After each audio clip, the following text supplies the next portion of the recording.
cartón.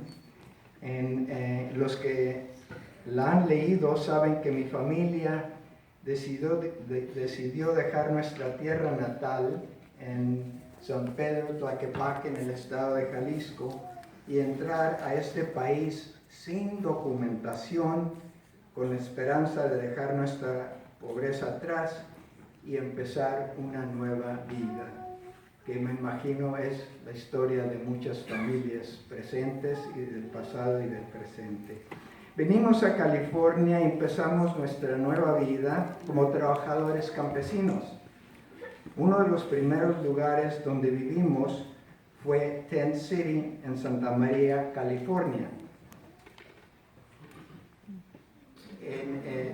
Vivimos en un campamento para trabajadores campesinos y el dueño de los terrenos, el Chiji, se llamaba Chiji, convirtió carpas de la Segunda Guerra Mundial para viviendas para trabajadores campesinos. Y la carpa que ven ustedes hacia la derecha es la carpa donde vivimos. Roberto es el muchacho que es más alto con la cachucha. Como ustedes saben, él fue el que convenció a mis padres en gran parte para que yo pudiera ir a la universidad, y él se sacrificó mucho también para que yo pudiera ir a la universidad. Roberto fue como mi segundo papá, ¿verdad? Y enfrente de Roberto está Trampita, mi hermano menor, y como ustedes saben, en la cultura mexicana todos tenemos sobrenombres, ¿verdad? Y le pusimos Trampita porque como a media milla más o menos de este campamento estaba el basurero público. Y mi familia iba al basurero público frecuentemente para conseguir cosas que necesitábamos. Y en una ocasión encontraron ropita para niños y vistieron al Trampita en ella, y desde ese entonces le pusimos el nombre Trampita. Y como le decía Trampita, me dice Panchito, que es mi sobrenombre: no me digas Trampita enfrente de las personas que hablan español porque me da vergüenza. Trampita es ya grande, casado, con hijos, y todavía le llamamos Trampita.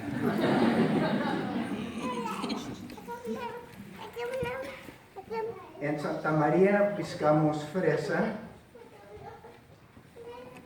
Esta fotografía fue tomada el año en que yo fui a la Universidad de Santa Clara el primer año como novato. Está mi mamá con el sombrerote, no es un sombrero de charro, pero se protegía del sol. Mi mamá todavía seguía trabajando en el campo piscando fresa. Y el niño que ven allí es mi hermanito Rubén. Después de que se terminaba la fresa, nos íbamos al Valle de San Joaquín para piscar uva. Yo creo que algunos de ustedes reconocen este trabajo, ¿verdad? Cortábamos los racimos. La uva, el nombre de la uva era Townsend Seedless Grapes. Era el tipo de uva que no tiene semilla. Y entonces cortábamos los racimos, tendíamos la uva en estas tablas de papel grueso, para que con el sol, como ustedes saben, en el Valle de San Joaquín hace mucho calor. La temperatura sube hasta 110 a las 11 de la mañana. Entonces con el sol,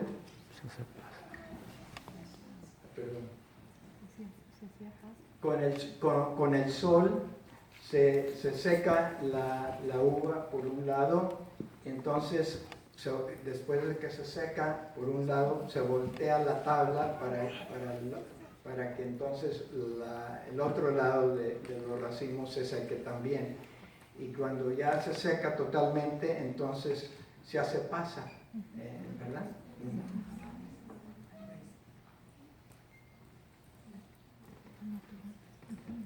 A fines de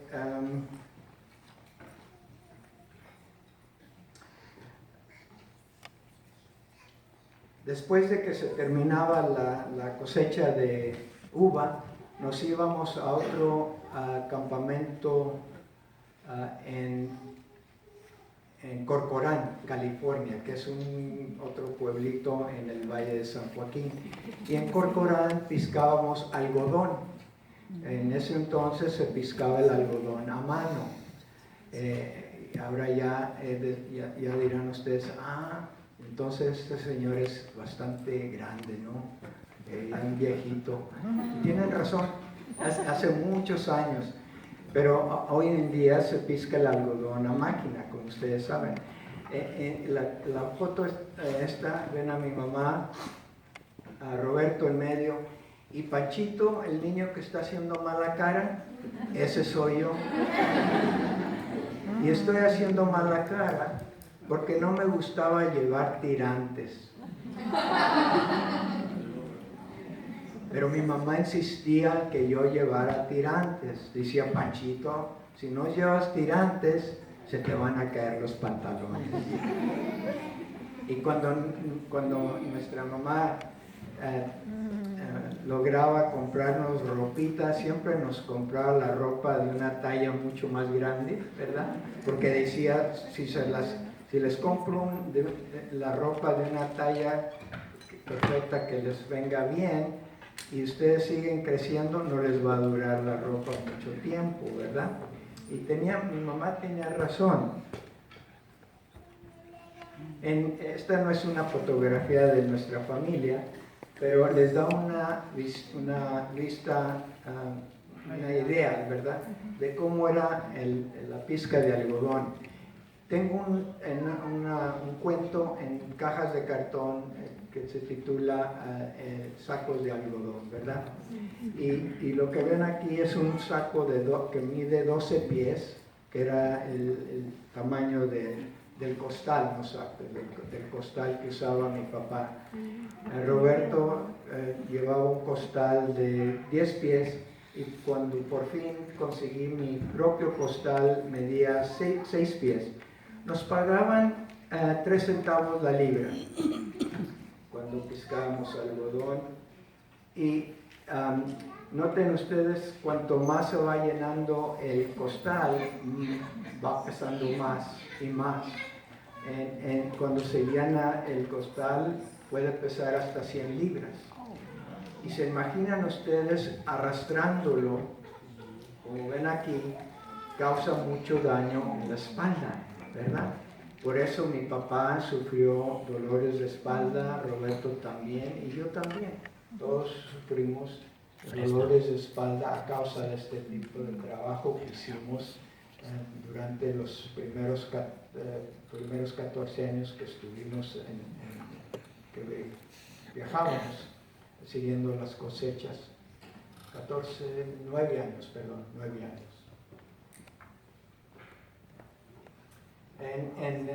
Después de que se terminaba la cosecha de algodón, nos regresábamos a Santa María, que está en la costa. No sé si sepan ustedes dónde queda Santa María, en la costa.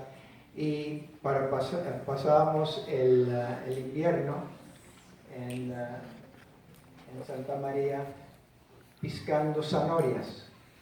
Como ven aquí, las sacamos, topping carrots, piscando sus zanahorias.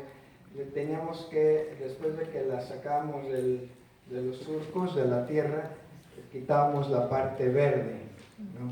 Es lo que llamábamos topping carrots. Nos pagaban 15 centavos el costal, el saco. O, como describo yo en cajas de cartón, o lo que hacíamos es desahijar lechuga con un asadón cortito que ven ustedes aquí, el que llaman el cortito, ¿verdad? ¿Lo han oído mencionar? El asadón cortito. Y como ven, teníamos que desayjar agachados, es decir, costaba mucho trabajo también, dolores de espalda. Y mucha gente que hacía este trabajo, como mi familia, que sufría de dolores de espalda, por fin el gobierno hizo el uso de este cortito ilegal. Entonces, cuando ustedes ven a trabajadores en el campo, ven que usan un azadón largo, ¿verdad? Ya no usan este azadón cortito. Pero nosotros es lo que hacíamos. Y nos pagaban $15 por acre. El acre. En un acre, trabajando todo el día los tres, a veces lográbamos desayjar un acre.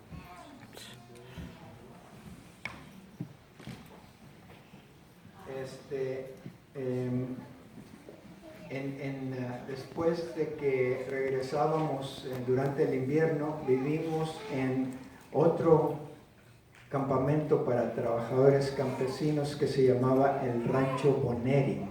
Y Boneri, el dueño de este campamento, convirtió barracas usadas durante la Segunda Guerra Mundial para los trabajadores.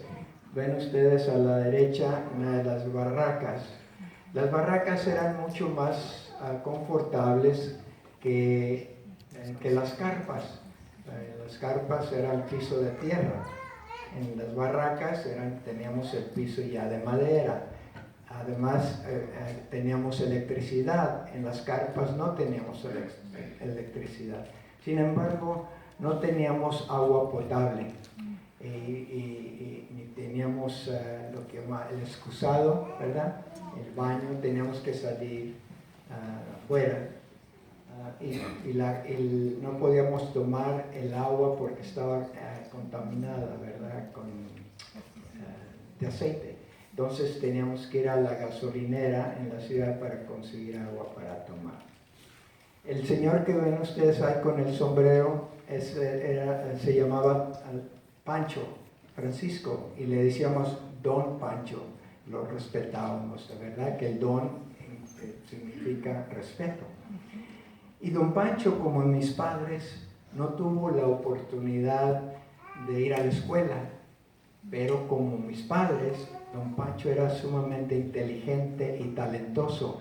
Él sabía una cantidad grandísima de cuentos y leyendas, como la leyenda de La Llorona.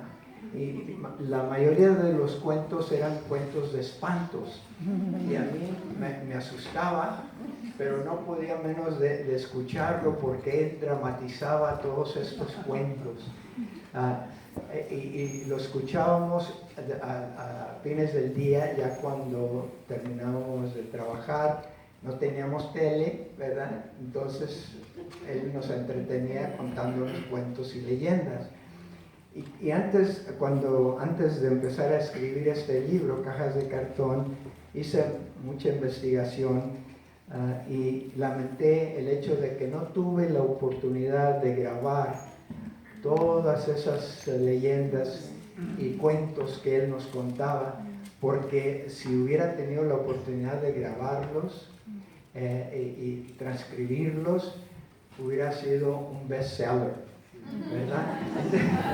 Entonces, don Pancho representa para mí muchas personas en nuestras comunidades que son sumamente inteligentes y talentosos, pero por varias razones, principalmente por la pobreza, ¿verdad? Tienen que trabajar para poder sobrevivir, principalmente por la pobreza. No han tenido la oportunidad de ir a la escuela. Pero se imaginan ustedes si todas las personas como don Pancho tuvieran la misma oportunidad que tienen sus hijos que van a la escuela o a la universidad, ¿verdad? Y que yo y mis hermanos tuviéramos una sociedad mucho más fuerte, mucho más rica, ¿verdad? Lo menciono porque a veces los niños cuando conocen a una persona que no sabe leer y escribir, creen que la persona no es inteligente, ¿verdad? Y no es cierto, no es cierto, como el hecho de Don Pancho. Y Don Pancho tenía un sentido de humor muy bueno. Los que han leído Cajas de Cartón, ¿se acuerdan del perico que menciono yo? En Muerte Perdonada. Pues Don Pancho nos dijo que, Don Pancho nos regaló el perico. Como él no tenía medios de transportación, nosotros lo llevábamos a través de que seguíamos las cosechas. Y para darnos las gracias, nos regaló el perico. Y decía que el perico también había cruzado la frontera sin documentación. Dice, el perico está aquí ilegalmente. Pero lo crucé, antes de cruzarlo, le di tequila para tranquilizarlo, para que no hiciera ruido. Y se durmió y así lo cruzamos. Era una persona extraordinaria. En una redada, la migra agarró a Don Pancho y lo deportaron. Y jamás lo volví a ver. Pero Don Pancho siguió en mi corazón. Y en muchos, cuando ustedes leen Cajas de Cartón, en cierta manera, él es el autor de ese libro, porque él despertó mi imaginación en cuanto a narrar cuentos y leyendas, ¿verdad? Pudiéramos decir que él fue mi maestro también. Mi papá, el de la cachucha, y el trampita. Ahí está.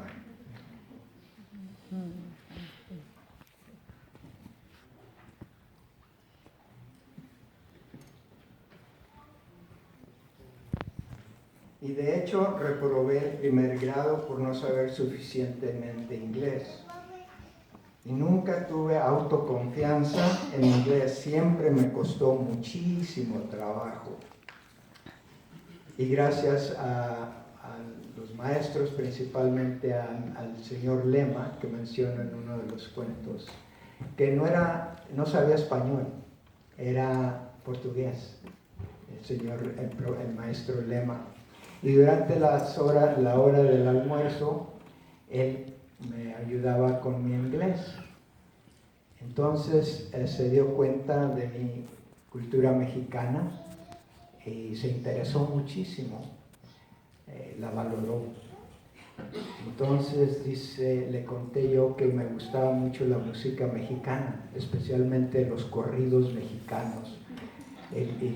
Entonces me dijo, bueno, si quieres, yo te voy a enseñar a tocar la trompeta, porque como ustedes saben, los mariachis, la música de la trompeta es muy importante. Y yo ansiosamente llegué a casa para contarles a mis papás que iba a aprender a tocar la trompeta. Pero cuando llegué a la cabaña donde vivíamos, vi que todo estaba empacado en cajas de cartón. Entonces nos tuvimos que ir y nunca aprendí a tocar la trompeta. Pero me llevé a Don Pancho en el corazón, me llevé al señor Lema en el corazón. Gracias a él, yo decidí ser maestro, sin saber qué tenía que hacer para llegar a ser maestro. Pero él me inspiró. Yo quería ser como él. Y me acuerdo que no lo incluyo yo en Cajas de Cartón, pero él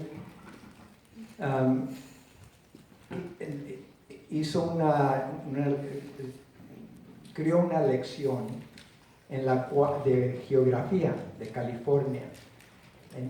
Entonces hizo el mapa de California, escribió los nombres de las ciudades y los pueblos como San Diego, Santa Clara, Santa Rosa. Y entonces me llamó que me parara enfrente de la clase y luego me dice, aquí está el mapa, quiero que tú leas esos nombres, porque yo no sé español y yo sé que tú sí vas a pronunciarlos bien. Dije yo, pues aquí ya me sentí bien orgulloso, ¿no? Y ese pudiéramos decir que lo que hizo en ese momento para mí fue extraordinario, ¿verdad? Reconocí yo que él valoraba mi cultura mexicana, valoraba mi español. Y como ustedes saben, especialmente los maestros, que es sumamente importante, ¿verdad? Mientras estén aprendiendo inglés, los niños y los jóvenes, es importante que mantengan su idioma, que se sientan orgullosos de su cultura, ¿verdad?